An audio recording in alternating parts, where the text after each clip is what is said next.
Trump's return to office has complicated things for US allies across the globe, and this is particularly true for Taiwan. While facing demands from Trump to spend more on its own self-defense and shift crucial semiconductor manufacturing to the US, as well as Trump's desire for deal-making with China, Taiwanese trust in the US as a partner is waning. At the same time, an intense political crisis on the island has jeopardized the government's spending plans and seen the opposition leader visit China for the first time in a decade. So amid all of this turmoil, we're going to explain Trump's approach to Taiwan, Taiwan's shifting views of the US, its political crisis, and China's position in all of this.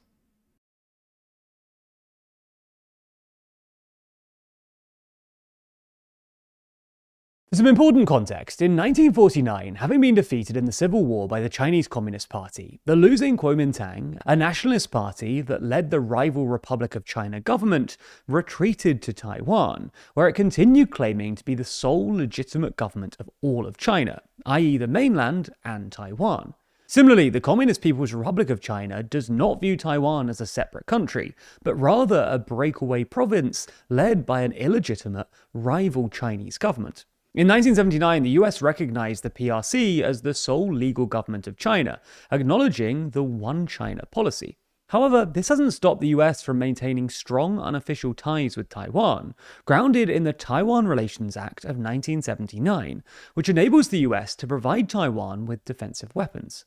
Since then, successive US administrations have pursued a strategic ambiguity policy, which essentially means that the US refrains from committing to, or ruling out, coming to Taiwan's defense in the event of Chinese aggression. This ambiguity aims to maintain the status quo by deterring both a Chinese invasion and a unilateral declaration of independence by Taiwan. Most presidents stuck to this position, though George W. Bush and Joe Biden notably broke the mold by saying that they would defend Taiwan.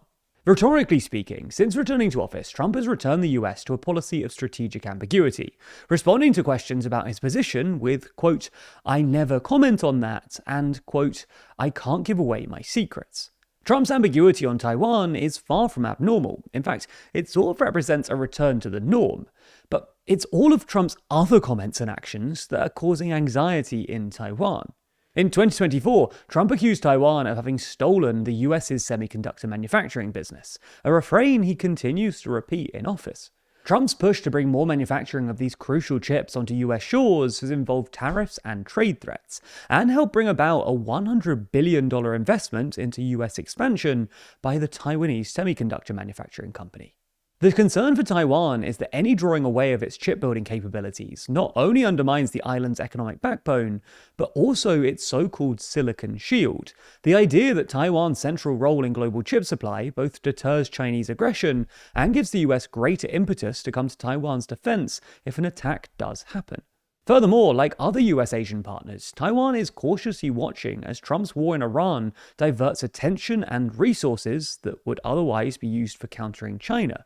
Even without the war in Iran, Trump has made clear that he sees the Americas as his priority. His new national defense strategy, for instance, downgraded China as a threat. On the other hand, some of Trump's actions do signal support for Taiwan. His administration last year announced a record $11 billion arms sale to Taiwan, sparking anger in China. Though it's worth noting that this is in line with his goal to get allies to take greater financial responsibility for their own defense, as well as boosting the US defense industry. More contentiously, Trump said that he mentioned the US's arms sales to Taiwan in a call with China's Xi Jinping, which would mark a break from the long-standing US policy to not do so. This, and Trump's penchant for unilateral deal-focused diplomacy, has therefore heightened nerves ahead of his upcoming visit to China, and raised the spectre of him seeking some kind of grand deal with Xi Jinping, in which the US's support for Taiwan might be used as a bargaining chip. Even before some of these events occurred, though, the Taiwanese public were doubting the reliability of the US under Trump. A survey in mid-2024 found that 24% of the Taiwanese public considered the US an untrustworthy or very untrustworthy ally. But in 2025, with Trump back in office, this rose to 37.9%. At the same time, the proportion of Taiwanese doubting that the US would come to Taiwan's defense in the event of a war rose from 35.4% to 46.7%, and their negative perception of the US rose from 24.2% to 40.5%. Meanwhile, Taiwan itself is in the midst of an intense political crisis, pitting the ruling Democratic Progressive Party, or DPP, against the opposition KMT in a feud that impacts the island's relationship with the US and China. The political deadlock stems from the 2024 election, which saw the DPP's Lai Ching-te elected president, but the party lost its legislative majority, as the KMT won a slim plurality.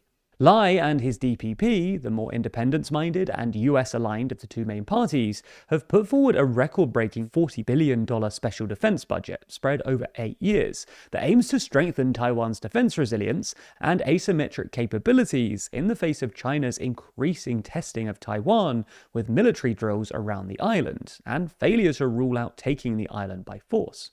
Much of this money is earmarked to buy US weapons, a move that aligns with Trump's push for Taiwan, and indeed other allies, to take on more responsibility for their own defense, with purchases that fortify the American arms industry. Since late 2025, however, the opposition, led by the KMT, which argues that engagement and dialogue with China will safeguard Taiwan by reducing cross-strait tensions, has been blocking the DPP's proposed 2026 government budget and the special defense budget, arguing that it risks provoking China and is too expensive and not transparent enough. The KMT's proposed counter-budget is a much smaller $12 billion, only enough to fund the weapons included in the $11 billion arms deal announced by the US late last year. This gridlock has jeopardized President Lai's bid to boost defense spending to 5% of GDP by 2030, an effort to keep Trump on side by bolstering more of its own defense spending. At the same time, Taiwan's opposition leader, the KMT's Cheng Li-wen, has returned from China, where she met with Xi Jinping in the KMT leader's first visit in a decade. Cheng's open pursuit of warm ties with China has been welcomed in Beijing, which subsequently announced the resumption of some cross-strait ties, including direct flights. China's willingness to cooperate with the opposition KMT contrasts with its approach to the Taiwanese government. Beijing cut off high-level communication after the DPP came to power in 2016. The turbulence of Trump's relationship with Taiwan, the island's political crisis, and polarization has therefore presented an opportunity for China to pursue a deal strategy. On the one hand, military pressure and hostility towards the government, and on the other hand, dialogue and economic incentives with more friendly actors. Now, with stories like these filling the headlines, it's easy to be swept up in huge geopolitical and national security issues, and you might find yourself neglecting your own personal security. Your email is often overlooked when it comes to security, as you might think a couple of spam emails can't possibly be that harmful, but did you ever think about why your inbox is suddenly full of emails you don't want? Well, that's because those big tech companies that are responsible for your emails aren't built to protect your inbox. They're built to sell your data. Thankfully, Proton Mail has your back. That's because Proton Mail offers one of a few genuine tools that protect users' personal information from being monetized or misused by those tech giants. They encrypt your emails, prevent surveillance from bad actors, and give you back control over your own communications. Proton has even made it easy for you to switch over from your old cluttered email with a tool that will make this possible to achieve in just a few clicks. Or you can just start fresh with a new email account and a clean mailbox from the beginning. But that's not all. They also offer a unique generational reset for you and your family. In today's society, even those born with complete anonymity can only stay private for so long.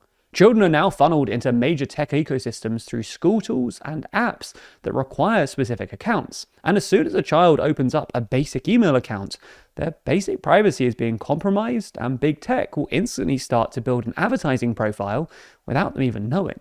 Thankfully, Proton Mail's Born Private campaign has an answer to that exact problem, as it offers you an opportunity to easily reserve an account for your child. You have the potential to protect their digital identity before profiling and tracking starts. So if you want to take back your own privacy or protect the future privacy of your family, start using Proton Mail for free using our link at proton.me/bp/TLDR, and you'll be one step closer to a fully protected online experience, free from data exploitation.